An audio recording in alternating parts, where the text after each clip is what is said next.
but this is from Cenerius. This is their S3. This is their third generation, maybe? S3, is that what it is? This is a 3 monitor, and you see how small it is. How do I fit 3 monitors in here? Well, it's a dual monitor extension to your existing laptop.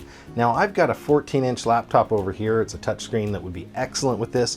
I'm gonna demo it today with my MacBook Pro, which it also works really well with.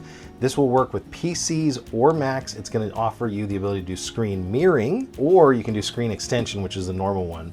It will work with HDMI, USB Type-C, and it's USB Type-C powered. So that's another thing to think about here. So this is from Cenerius. It's very well packaged. That's one of the things I'll say. I have been in here before and I have tested it and turned it on, but you're gonna get all of the information you need about how to hook it up, how to connect it, all of the different screen options, all the cabling.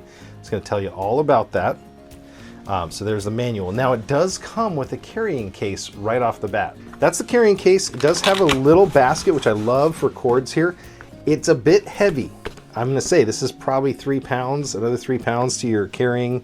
But if you're going someplace and you need 3 monitors, I don't know any other option that can do this. So you've got that case. Now, inside of here is the main unit. We're gonna break into that here in just a second, but I do wanna show you the remaining items. You're gonna have a bunch of different cables, but honestly, you only need 2 in most cases.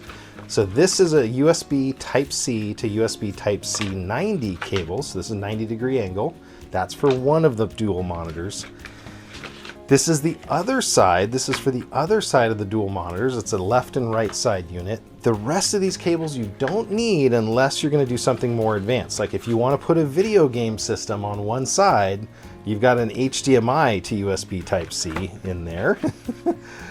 You've got a bunch of different other options in here. You've got a USB-A to power it. It does not come with power bricks, which I'm not sad about, because honestly, if you're gonna carry this around and you need power bricks, you'll know that and you can get those. So this is the actual unit itself. So this is my 16-inch MacBook Pro. It's in an armored case anyway, just because I don't want to damage it. So you basically expand it. You flip it over.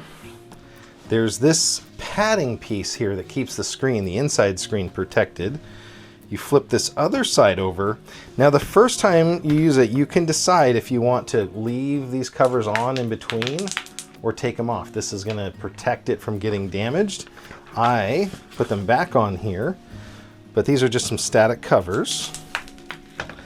Now we got to talk about quality of monitors here. So you're basically getting 2 portable monitors, a frame, and all the connecting bits. Here's how easy it is to connect up. So I'm going to stretch it wide over my laptop, and then I'm going to slide it back together. Now it says mind the pinching, so it doesn't want you to pinch yourself here. And I'm going to come over. You guys can finally see my big bald head there. I'm going to put the kickstand out. So there's a little kickstand that fits there to help your laptop not get overly flexed. Now you can see how much screen real estate I just added to my laptop with this device. And I can tilt it at different angles. I can tilt the kickstand to follow. So that's how much screen real estate I just added. Now we're going to need 2 of the cables that I took out earlier, and I'll show you how to hook this up. So on the back side of this monitor, I'm just going to add 1 USB-C cable.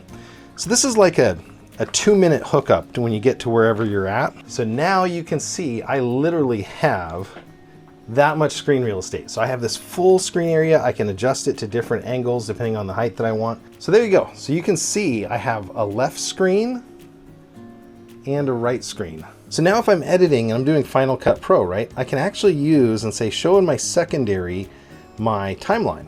So it brings my timeline over here and I can scrub my footage back and forth on 2 monitors. So that's one quick way to do this. So there's the widescreen. Now, if I actually want to have a browser up here, I could have a YouTube playing in the left side.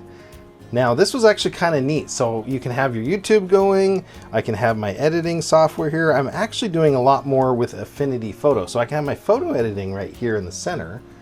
And then I can have maybe my editor, if I bring it over here, is in another monitor, and I can do my YouTube channel management all through here.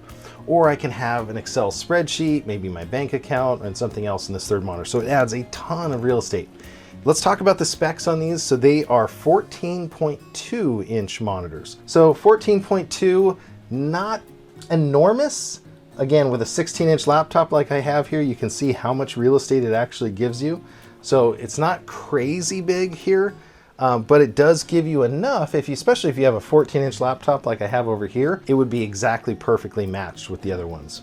These things are 300 nits of brightness. I tested it was 289. I don't know what the rated nits in the book, I haven't gone through and looked, but it tested right at about 300.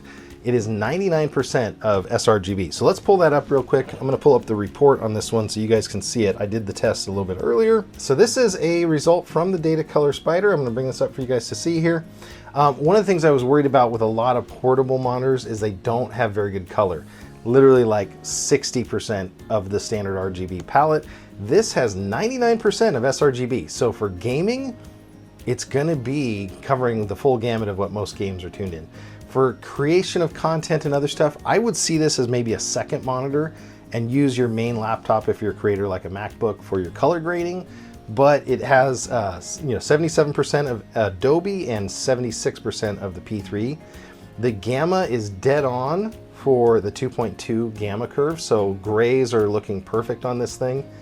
The gray ramp here, it's going to tell you at the different levels where it's at. It was a little bit high on the color temperature, so it's on the white point is about 7,500 Kelvin, so it needs to be normally around 6,500 is what they like to tune on Data Color. This is the contrast ratio of 1,000 to 1, so I believe this is an IPS. I'd have to double check the specs real quick here, see if this one's, yeah, so it's an IPS display. They're saying the average brightness is 300 nits of brightness, and guess what? 289, and that wasn't fully tuned, warmed up and everything, so didn't go too crazy on that. As far as the color accuracy, again, I wouldn't hold this too much because I didn't do any full analysis on this. I usually try it at different brightness levels to give it the best. This was at 100% brightness, so the color accuracy was pretty far off. It was a max of 7.5 delta, but the average was about 3.5, so the colors were off initially. When I calibrated this thing though, it just needed saturation. So it added a bunch of saturation, but overall a triple monitor display with a Mac in the middle or your PC was very cool. I don't think you would use this as much for alternative gaming platforms like Xbox or something, but maybe if you only wanted to hook one side up to maybe a different source, you could use this kind of as a little battle station here, and it's all portable. So I wanted to thank those guys for sending this out for a fair and honest review. Like I said, I will be doing a bunch more testing with this.